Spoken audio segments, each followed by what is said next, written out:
Bonjour, mon nom est Donald Dubuc et c'est un plaisir de vous présenter le projet de conte auquel j'ai participé avec la classe de Madame Lynn en troisième année, en ce février 2018. Alors, c'est un projet qui s'est divisé en 4 étapes qu'on va explorer ensemble. Et essentiellement, c'était pour permettre aux jeunes d'apprendre à raconter une histoire qu'ils avaient lue de façon à ce que ce soit fait dans les meilleurs principes de l'expression orale et non simplement réciter par cœur ce qu'ils auront appris. On a commencé par leur raconter, j'ai commencé par leur raconter des histoires. Et puis il y en a une qui ont eu à se raconter de mémoire entre eux, dans le langage de tous les jours. Par la suite, on est revenu et puis on a exploré les principes de l'expression orale, donc le langage non verbal, le ton de la voix, le volume, la vitesse, ainsi que les mots utilisés. Puis on s'est amusé avec des formules courtes à prendre la même phrase mais de la prononcer de façon différente, ce qui a donné des résultats très intéressants pour les jeunes et pour moi-même. Et ensuite, une fois qu'on a exploré l'oralité, les jeunes ont eu l'occasion de lire des contes, plusieurs contes, des fables, des légendes.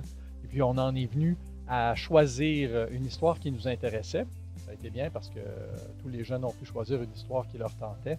Et après ça, on a pu commencer le travail de se séparer de l'histoire écrite pour se diriger vers l'histoire racontée. Donc ça implique de commencer par un pictogramme. Donc les élèves ont sorti les éléments principaux de leurs histoires sous forme de dessin. Par la suite, en utilisant le pictogramme, ils ont raconté l'histoire. Au début, individuellement, donc ils racontaient l'histoire au mur, ils faisaient ça de façon seule. Par la suite, on a travaillé en équipe de 2 où chacun racontait son histoire à l'autre et bénéficiait de la rétroaction de son partenaire, donc ce qu'il avait apprécié, ce qu'il croyait qui pourrait être amélioré. Et graduellement, on a augmenté la grandeur des équipes de pratique pour se diriger justement vers une présentation de son histoire devant la classe. Et la journée même du spectacle, oh, merci à Isabelle qui est venue m'aider, c'est ma femme. Et après ça, la journée même, on s'est pratiqué à la bibliothèque pour que les jeunes puissent se familiariser avec l'environnement dans lequel ils allaient compter le soir même. On s'entend que la bibliothèque, ils la connaissent bien, mais de compter à la bibliothèque, c'est quand même une bonne préparation pour la soirée à venir.